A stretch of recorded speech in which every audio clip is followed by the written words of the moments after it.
warahmatullahi wabarakatuh. Alhamdulillah rabbil alamin. Wa bihi nasta'inu ala umuri waddin. Wassalatu wassalamu ala asrofil anbiya'i wal mursalin wa ala alihi wa sahbihi rasulillahi ajma'in. Baiklah, izinkanlah saya Zamarul Hadi dari PTIP memberikan suatu pemahaman atau men-share kepada rekan-rekanku sekalian, di mana kita akan membahas tentang VHDL, DLX, arsitektur, komputer modern, dan Pentium. Adapun video ini dibuat tentunya untuk memenuhi tugas dari Bapak Fauzi Erwis, Eskom Mkom, selaku dosen mata kuliah arsitektur dan organisasi komputer. Baiklah, kita memasuki pembelajarannya. Ada apa saja yang kita bahas nanti di slide-nya selanjutnya ya. Di sini ada pengertian VHDL, definisi dan penggunaannya, kemudian ada DLX, fokusnya itu di desain dan konsep, kemudian ada arsitektur komputer modern, kemudian ada arsitektur Pentium, yang terakhir kesimpulan. Jadi kalau kita berbicara tentang VHDL, tentunya kita harus mengetahui dulu definisinya dan penggunaannya. Apa sih kan gitu VHDL ini gitu. VHDL ini adalah disebut juga dengan VHSIC, satu hardware description language.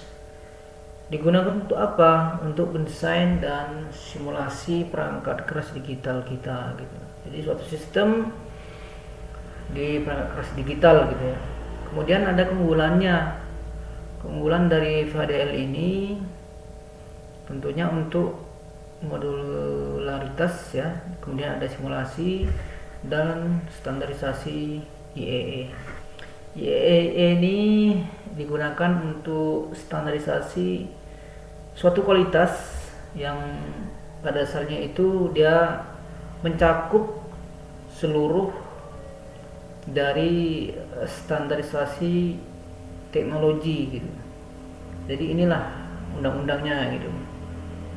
Kemudian ini VHDL ini cocok untuk perancangan FFGA dan ASIC atau ASIC gitu ya. Tapi bukan asik kali gitu ya. Jadi kalau kita berbicara tentang FPGA ya, ini disebut juga dengan Fillet Programmable, kemudian Gates Array, sebuah alat semikonduktor yang dapat diprogram ulang setelah diproduksi. Jadi itu disebut dengan FPGA. Nah, kemudian bagaimana pula dengan ASIC ini gitu ya? Apa yang dimaksud dengan ASIC gitu ya?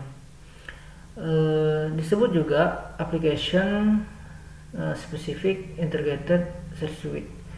Adalah sebuah jenis circuit yang terintegrasi atau IC yang dirancang khusus untuk menjalankan suatu tugas atau aplikasi tertentu gitu. Itu dia perbedaan dari FPGA dan ASIC ini, kawan-kawan. Nah, di sini ada contoh dari VHDL ini atau codingan VHDL ini. Jadi bisa rekan-rekanku sekalian melihat di layar monitor atau di layar HP. Ada library E, ada US, ada entity N, board N, get gitu kan, arsitektur gitu ya. Kalau entity ini dia lebih menjelaskan input output gitu. Kemudian kalau arsitektur behavioral ini dia lebih ke logika yang sederhana gitu dia penjelasannya. Nah, kemudian kita masuki DLX atau fokusnya itu ke desain dan konsep. Apa itu DLX? Adalah prosesor model IRSC yang sederhana dikembangkan oleh John L. Hennessy dan David A. Peterson. Kemudian dia memiliki pipeline 5 tahap, ada if, ada id, x, mem, dan bb. Tujuannya itu dirancang untuk mengefisiensi dan memberikan kemudahan lah kalau kita mengimplementasikan sebuah desain atau konsep pada suatu program gitu ya. Jadi kalau kita berbicara tentang RISC atau disebut dengan Reduction Instruction Set Computer, ini bisa juga disebut dengan sebuah arsitektur komputer yang menggunakan kumpulan instruction set, disebut juga dengan instruksi set. Dia lebih sederhana atau lebih terbatas dibandingkan dengan arsitektur CISC gitu ya. Ini ada dua nih, ada RISC kemudian ada CISC. CISC ini dia lebih kompleks lah dibandingkan dengan RISC karena dia lebih, kalau RISC ini kan dia lebih sederhana nih, lebih terbatas gitu kan dibandingkan dengan CISC ini. Karena CISC ini dia lebih kompleks dalam set instruksinya, set instruksi komputernya gitu. Kemudian pada arsitektur IRC ini dia setiap instruksinya itu dia dirancang untuk dieksekusi dalam waktu yang sangat singkat. Biasanya itu hanya dalam satu siklus waktu gitu. Itu dia. Nah, kemudian keunggulan dari DLX ini gitu ya, dia lebih efisiensinya itu menggunakan pipelining, meningkatkan throughput. Kemudian ada simplicity, cocok untuk pembelajaran arsitektur RISC ini yang kita bahas tadi. Kemudian ada implementasi praktis digunakan dalam simulasi dalam pengajaran gitu. Nah, kita memasuki arsitektur komputer modern. Di sini ada pipeliningnya. Tugasnya apa? Untuk mempercepat eksekusi instruksi. Kemudian ada chunks, tempat penyimpanan data sementara untuk kecepatan. Kemudian ada parallel processing. Tugasnya itu multi-threading dan multi-core. Kemudian ada instruksi SIMD dan MIMD. Digunakan untuk apa? Untuk pengolahan data yang besar. Kemudian kita memasuki arsitektur Pentium atau komputer Pentium. Pentium ini dia prosesor dirancang oleh Eiffel pada tahun 1983 atau 1993 menggunakan arsitektur x86 dengan teknologi dual pipelining. Kemudian memiliki change level 1 untuk performanya itu lebih baik. Kemudian kompatibilitas tinggi dengan software berbasis 86 bit ini. Kemudian ada fitur supercolor untuk eksekusi instruksi paralel. Jadi kalau berbicara tentang pipelining di arsitektur komputer, kemudian ada parallel processing, kemudian tadi kalau di arsitektur Pentium ini ada namanya fitur supercolor gitu ya. Kalau berbicara tentang pipelining ini adalah teknik dalam sebuah arsitektur komputer yang digunakan untuk meningkatkan kinerja prosesor gitu. Itu yang disebut dengan pipelining ini pada arsitektur komputer. Jadi kalau berbicara tentang fitur supercolor di arsitektur Pentium ini, mungkin kalau rekan-rekan bertanya-tanya kan, apa sih fitur supercolor ini gitu kan. Fitur supercolor ini dia sering disebut juga dengan supercolor, menunjuk pada kemampuan prosesor, digunakan untuk mengeksekusi lebih dari satu instruksi per siklus clock atau jam gitu. Itu dia kok supercolor ini. Nah, di sini ada perbandingan arsitektur, bisa dilihat di layar monitor atau layar HP rekan-rekanku sekalian ya. Untuk fiturnya ada arsitektur, pipelining, change, dan jumlah core beserta efisiensi energinya. Di sini ada DLX, komputer modern, dan komputer Pentium atau arsitektur Pentium gitu ya. Untuk arsitektur bagian IRC-nya ini sederhana ya. Kemudian kalau komputer modernnya ini dia udah lengkap, ada IRC-nya dan CISC, cuman dia hybrid, jadi bisa berkembang gitu. Kemudian kalau di Pentium CISC ada, kemudian RISC ada, cuman dia tidak bisa berkembang gitu. Kemudian kalau pipeliningnya di DLX ini dia 5 tahap pipeliningnya. Kalau di komputer modern itu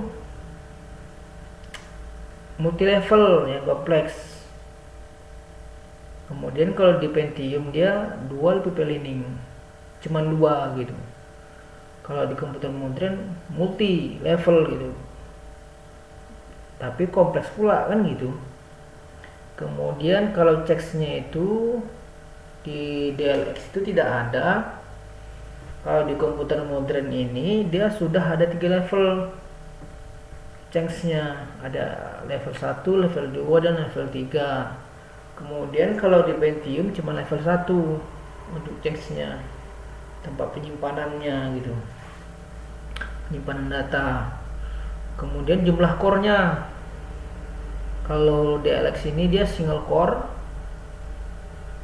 kalau komputer modern multi core sampai hingga 16 core atau sampai mau lebih lagi kan gitu. Tapi kalau core-core ini yang saya tahu masih Core i7 gitu kan. Tapi ada Intel Ryzen itu mungkin itu lebih cepat gitu kan. Kemudian ada Pentiumnya. Kalau di Pentium ini dia single core sama dia dengan DLX jumlah core-nya. Kemudian kalau efisiensi energinya untuk DLX itu rendah. Kalau komputer modern ini sangat efisien. Kemudian kalau di Pentiumnya ini sama, cuman dia cukup rendah. Kalau DLX ini rendah, kalau Pentium cukup rendah.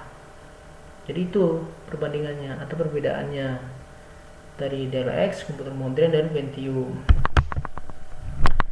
Jadi kesimpulan dari pembahasan yang kita bahas, ada VHDL, DLX, arsitektur komputer, beserta Pentium ini. Kalau VHDL ini adalah sebuah alat penting untuk mendesain perangkat keras digital kita gitu. Jadi kalau untuk mendesain, pakailah VHDL ini.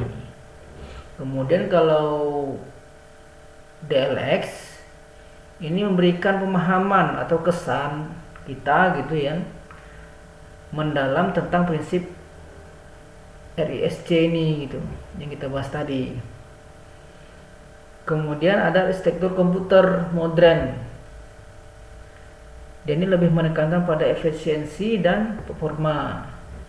Jadi kalau komputer modern itu bisa dikatakan komputer yang tahun-tahun tinggi lah, seperti tahun-tahun sekarang gitu ya.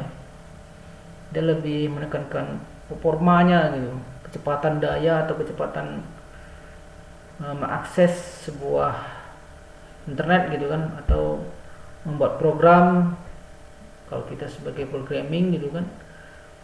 Jadi pilih-pilihlah laptop yang lebih mantap gitu, lebih cepat gitu.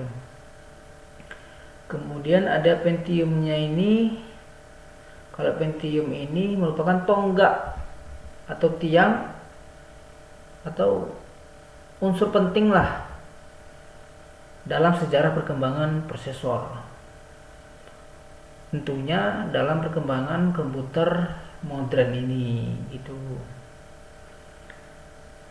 Jadi itu yang dapat saya share kepada teman-teman berdasarkan pemahaman saya. Mungkin ada kurang, masih banyak kurangnya.